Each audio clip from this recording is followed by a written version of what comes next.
Bonsoir mes amis, bonsoir à toutes et à tous. Alors ce texte, bonsoir à toutes et à tous. Alors ce texte s'intitule La drogue et le pansement.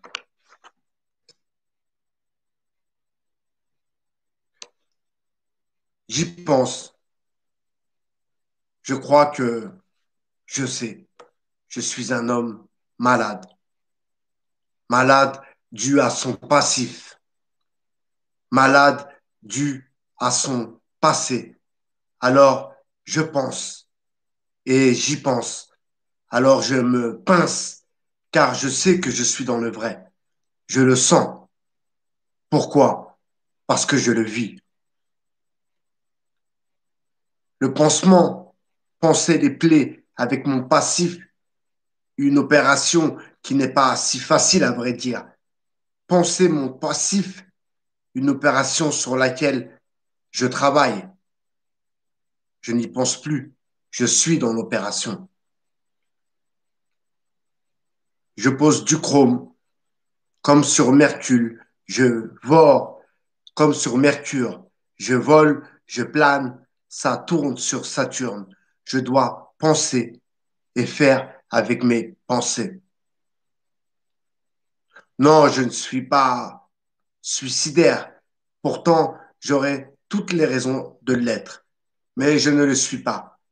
Grâce aussi à cette molécule qui bouscule, cette molécule qui me fait tenir mes pensées aussi profondes soient-elles, aussi néfastes soient-elles. Je suis obligé de passer par penser ces pensées. Mais je ne peux pas oublier tout ce passif. C'est clair, comme l'eau de clair. Je n'y pense plus, car je suis dedans. Je suis au-dessus de celles-ci. Elles sont en train de cicatriser. Je le sens, parce que je vis. C'est aussi ça ma vie, une histoire de pensée que je dois penser. Le vice est partout. Il se balade, il se démocratise. Être fan d'un chanteur ou d'un acteur, n'est-ce pas quelque part devenu une folie?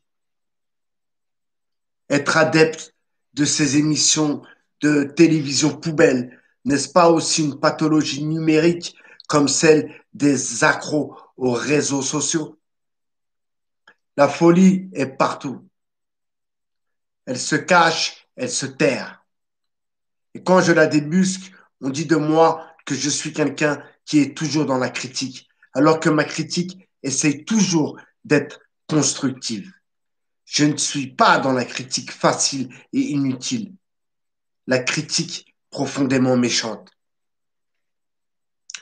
Car si c'est pour critiquer juste pour critiquer, je n'en vois pas le savoir et le faire. À part la critique littéraire, oui, je comprends. Si tu n'as pas aimé mon essai, il faut que tu m'expliques pourquoi. C'est moi que tu aimes pas ou c'est mon essai? C'est moi que tu n'aimes pas ou mes écrits, mes histoires? Je ne suis pas simplement là pour raconter des histoires. Non, ça serait trop pauvre pour moi, qu'il l'est tellement. Je fais partie de la France d'en bas. Je suis de ceux qui ont pour but miser un copec. Je fais partie de ceux que les autres appellent les sans-dents. Je suis fier de ma provenance. Je suis fier d'être un enfant de la balle, un enfant qui a toujours voulu essayer de s'en sortir d'une manière ou d'une autre.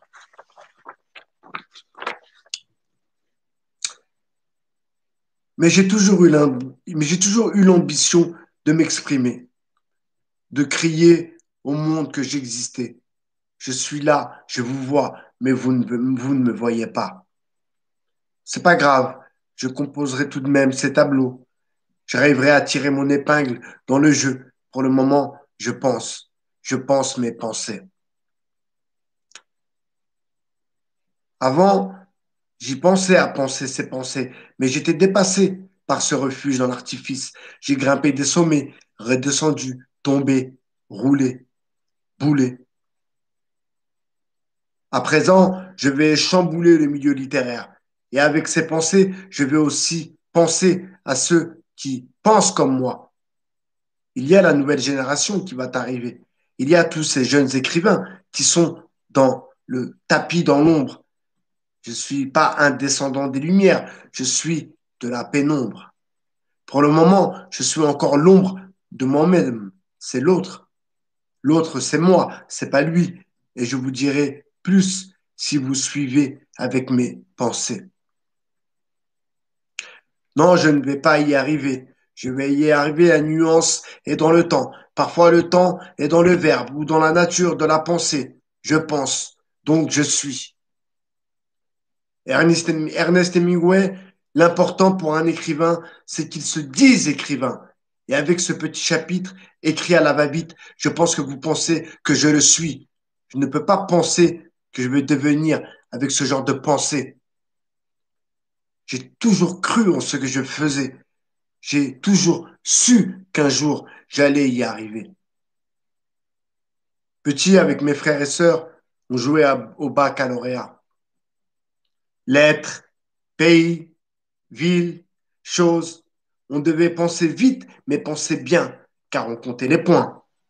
C'est de là que me vient cet amour pour la langue. J'aurais toujours fait plaisir à ma mère et lui prouver que j'étais un enfant qui allait y arriver, un enfant qui serait sa fierté. J'y ai toujours pensé et je pense à toi.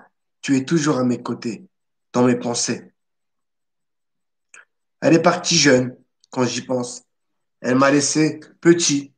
Je revois son regard qui voulait dire je pars, mais c'est malgré moi. J'aurais tant voulu rester avec toi. Alors, je dois penser ces pensées, cette pensée, son regard qui était comme un adieu. J'avais compris que j'allais la laisser. Je le savais, mais je préférais me dire elle n'était pas partie pour toujours. Elle était toujours là. Mais le temps passe à penser à son regard qui ne reviendra jamais, à cet amour égaré, une femme qui aimait ses enfants, une femme qui aimait la vie, une femme qui m'a aimé. C'est aussi ça ma chance. Je le comprends avec l'âge. Ma chance d'avoir été entouré de femmes qui m'aimaient. Mais quand elles sont parties, je me suis retrouvé seul à penser. J'y pense encore. Je te revois, ma sœur, toujours avec ta machine à écrire et tes moments de délire. Un jour, elle est rentrée dans le salon. Elle a dit, la plante, la plante, la plante. Elle respire la plante. Alors, dans un grand silence, nous avons tous baissé le volume pendant notre partie de baccalauréat et on a écouté la plante respirer. Et oui, en effet, la plante respirait. Quand on arrose une plante, eh bien oui, elle respire. Pour le moment, eh bien, je pense à penser mes pensées. Je suis un homme qui cicatrise, un homme blessé, un enfant meurtri au plus profond de sa pensée qui ne fait que penser. Qu'un jour, un soir, il allait écrire ce texte pour penser ses pensées. Voilà enfin ce qui est fait. Hélène était belle. Hélène était l'aînée de ma fratrie, était le pilier fort qui continuait à se détruire en pensant aussi penser ses pensées. Elle avait un teint comme le mien, la seule qui me ressemble. C'était pour ça que son deux pères m'a fait tant de mal et que j'ai voulu penser mes pensées. Hélène était addicte à la drogue. L'héroïne était la sienne. Et moi, en tant qu'enfant, je ne comprenais pas ces moments d'absence devant sa machine à écrire. J'entends encore ses doigts qui frappent cette machine. Et voilà pourquoi j'en arrive moi aussi à vouloir taper mes doigts sur ce clavier. Hélène avait fait de la prison. Hélène était belle. Même si elle n'avait pas fait de prison, elle était toujours aussi belle. La beauté. la beauté que le Créateur lui donna. Elle avait le teint bronzé comme le mien. C'était la seule qui me ressemblait. Alors quand elle est partie, je n'ai pas compris. Je n'ai pas compris qu'elle qu'elle n'allait plus revenir. C'était un départ pour toujours, le départ de cet amour fraternel. Par la suite, j'ai connu Virginie. Virginie, qui elle aussi est partie.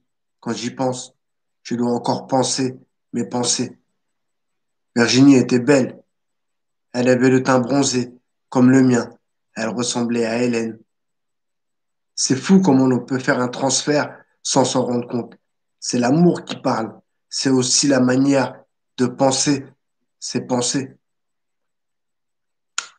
J'ai eu la chance d'aller dire au revoir pour toujours à Virginie. J'ai eu la chance de la rencontrer, car pendant un temps, elle pensait mes pensées. Mais j'étais un enfant blessé, un enfant qui allait devoir guérir. Je suis un homme qui était malade et qui cicatrise. Je suis le couteau et la plaie. Je suis la proie et la victime, disait Charles Baudelaire. Ce soir, une page se tourne sur cette pensée. Je dois enfin penser à eux, mes enfants, mes fils, pour pas qu'ils pensent à penser leurs pensées. J'ai tellement envie d'être un père qui aime un homme, qui aime une femme comme Hélène, ma tante aimée. Hélène était la seule qui me ressemblait dans cette fratrie aux multiples couleurs, dans cette fratrie qui m'a donné le courage de ne pas avoir peur. Et quand j'y pense, eh bien, je pense à eux. Je veux pas qu'ils pensent à penser à travers l'artifice, leurs pensées. Ils sont équilibrés, ils sont beaux, ils ressemblent au jour quand il se lève, ils ressemblent au soleil quand il se couche. Je suis tellement malheureux de ne pas les voir se lever, de ne pas les voir s'endormir. J'ai toujours en moi le souvenir de ces moments passés auxquels je pensais à vouloir penser, mais penser. À leur naissance, j'ai été là pour les deux. Je ne t'ai pas boudé la paternité, mais pour le moment, c'est elle qui me boude. Et eux doivent penser que je les ai laissés, alors que non, loin de là, loin de là, de loin, je vous suis, près de votre cœur, et vous le savez, et ça me rassure. Bye bye, cher du 2.0. Merci mes amis, c'est un peu ce que je traverse actuellement. Voilà, je vous partage un peu ma vie avec beaucoup de pudeur. Je suis désolé, mais voilà, j'en avais besoin. Merci, bonsoir.